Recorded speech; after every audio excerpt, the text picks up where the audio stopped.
deui sareng abdi niru abdi batur dina program Warta Sunda. Simkuring bade ngandungikeun warta.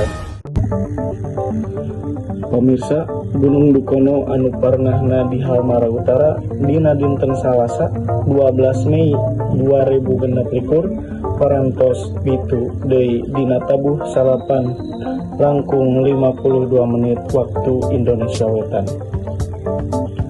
Dumasarkan laporan ti petugas pos pangamatan, luhurna lebu vulkanik teh nepi ka 2000 meter ti luhur puncak kawah.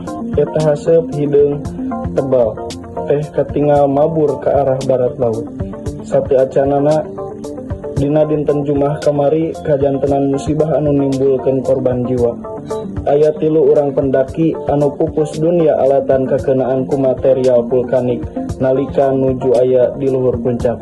Tim SAR parantos hasil ngaevakuasi sakabeh korban. Kaasup 17 pendaki sanesna anu salamet.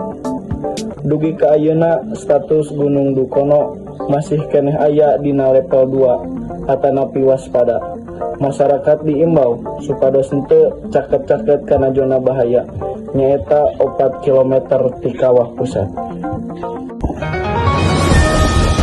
Pihak otoritas oge ngingetan ka warga sabuderan sangkan salawasna nganggo masker utami kaluar ku bumi supados henteu kakenaan ku panyakit saluran pernapasan.